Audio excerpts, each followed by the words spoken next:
Welcome to Tail Talk Grooming Chronicles with Hound Therapy, the podcast where we talk all things pet grooming, daycare, academy, and more. Hosted by Shannon and Tanya of Hound Therapy, serving pet owners across North Texas. We're here to share expert tips, hilarious pet stories, and the inside scoop on keeping your furry friends happy and healthy. Our motto, humanity over vanity. And don't worry, we don't bite. Let's get started. Who let the dogs out?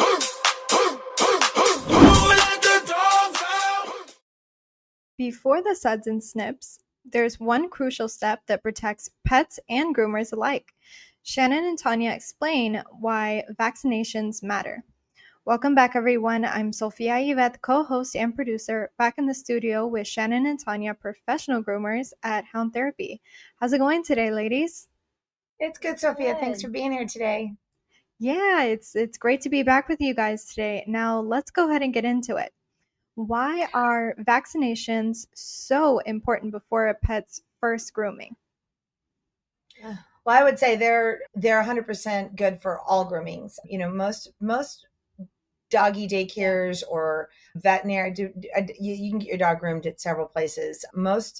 Anywhere you go to get your dog groomed is going to require you to at least have a yearly shot of, the basics, which is the DHPPV, which is parvo, distemper, lepto. You've got a rabies vaccine. Some of the rabies vaccines can be 3 years. We always refer to whatever the vet labeled it as. Yep. These things are all very easily contagious from dog to dog. Now, the first round of puppy shots, it's 4 rounds. So when we say your first grooming should be in 4 months, it's because it usually takes about 4 months. Yeah. It can be 5 before a puppy can get all their shots. It depends on when you got them and where you got them from.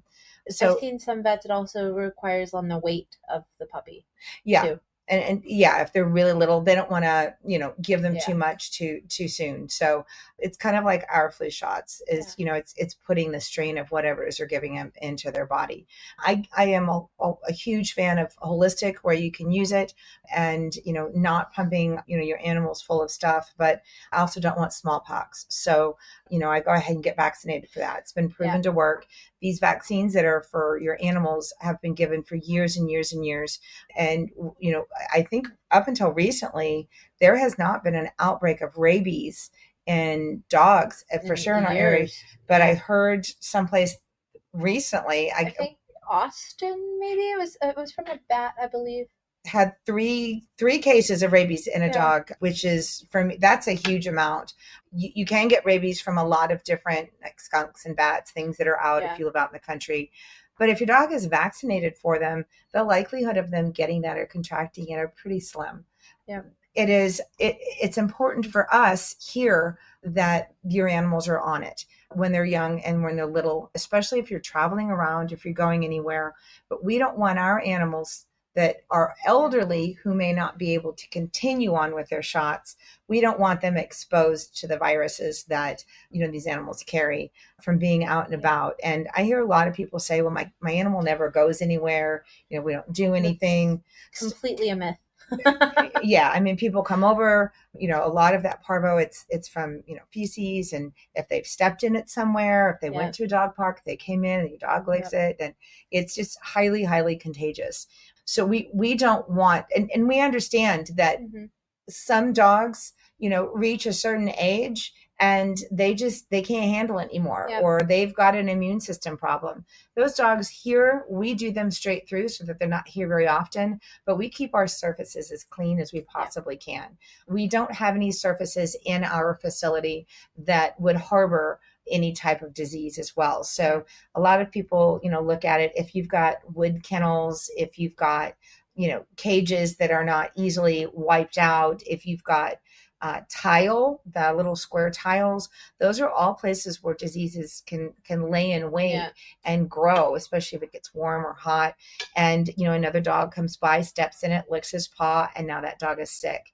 I actually have a client that's here that their dog had lepto. I haven't heard of a dog having lepto in a very, very long time. They were going to a holistic vet, And so they were being seen by the vet. They thought they were doing everything that they should have done, but they were also venturing out to dog parks on a weekly excursion just to let their dog run. And they really thought that their dog was protected, and he wasn't at all. I ended up coming down with this. They really couldn't tell what, just very, very sick, dehydrated, couldn't eat. They went to a different vet because their current vet didn't really have, they tried a holistic things as let's try this, let's try that. By the time she went to a regular MD vet, and I'm not saying that holistic vets aren't MDs because they can be, but she went to just a normal Western doctor that believes in vaccines, and they were able to give him fluids, and they were able to determine that this was lepto, and they were able to get the dog back from it. But he almost died.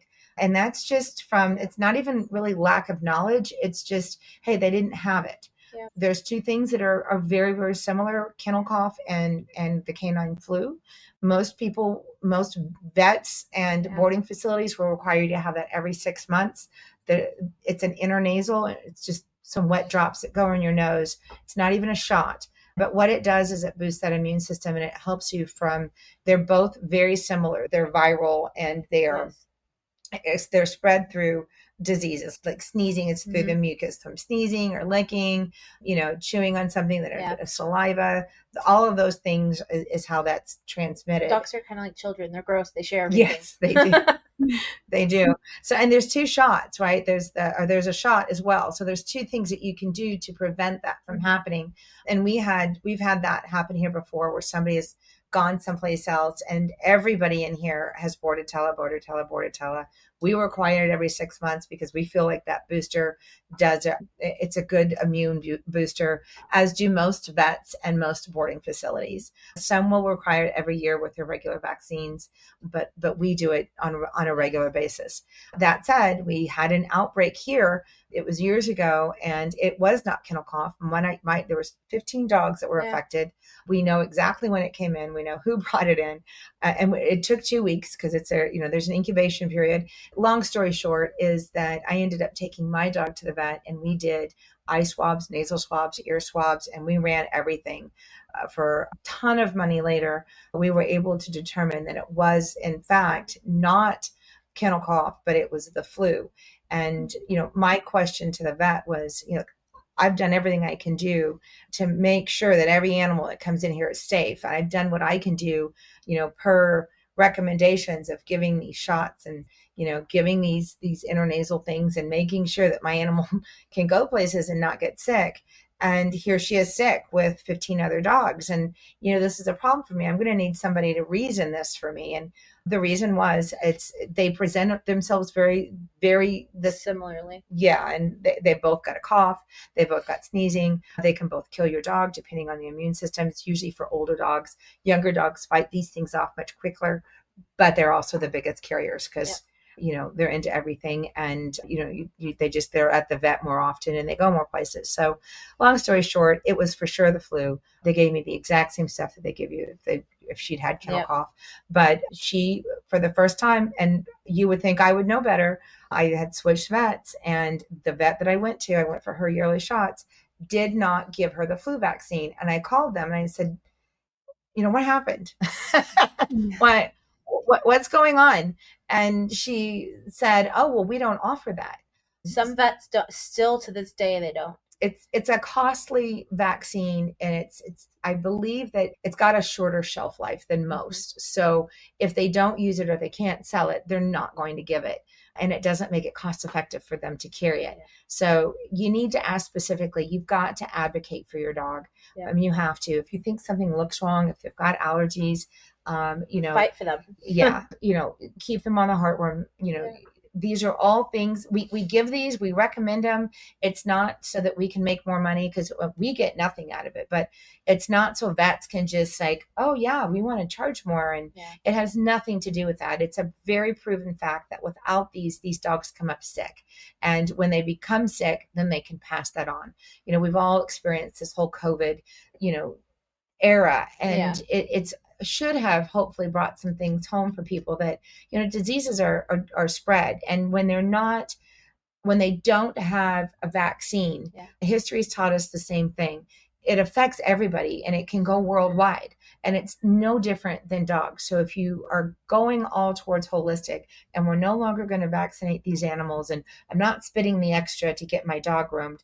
Well, if your dog is around other dogs, and whether they're next to another dog here or not, we do dogs. That's what we do. Yeah. This is out of your house. So they are being exposed. If people come over, they're being exposed. Yeah. If you've got a cat that comes from your neighbor's yard to your yard, your dog is being exposed. There's human to animal. Squirrels, raccoons, Bats. possums, anything, any animal. All of those things, snakes, these are all things they have 1,000 different things that they can give your animal based on where it's going and what it's doing to prevent it and keep it safe and healthy. I'm just going to touch really quick. There are also human and animal transmitted diseases. So, we can give dogs some things and dogs can give us some things. One of those most common things is ringworm. And I just like to cats get those more often than dogs. They're just out and about. And I've had it. It's not fun. It itches. my son has had it. He had it in his head, and he still has a scar there from 30 years ago. It's a real life, transmittable disease that animals can give humans. And there's many, many more. So the more reason to protect your animals, you don't want fleas in your house, keep them on flea and tick preventative.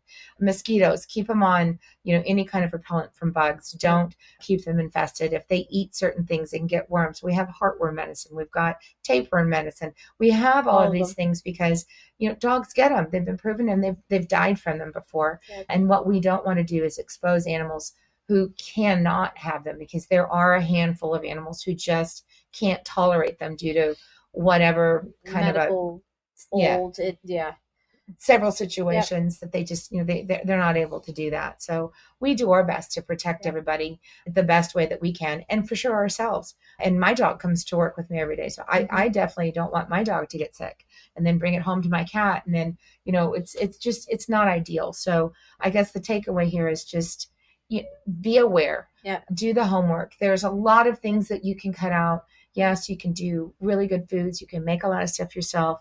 Not doing your shots is not a great way to save money. And vaccines may be expensive, but it's cheaper than the alternative. So we hope that answers some of your questions. Most definitely. And thank you so much for breaking that down for us on how to keep the pets safe today and the benefits of one clear shot. I can tell it really does lead to a lifetime of love and safety. We'll catch you next time. Thanks. Have a great day. That's a wrap for this episode of Tail Talk with Hound Therapy. Ready to book your pet's next groom, daycare stay, or grooming academy tour? Call us at 469-367-0009. That's 469-367-0009 to schedule an appointment. Or visit us online at www.houndtherapy.com. Serving North Texas with expert pet care.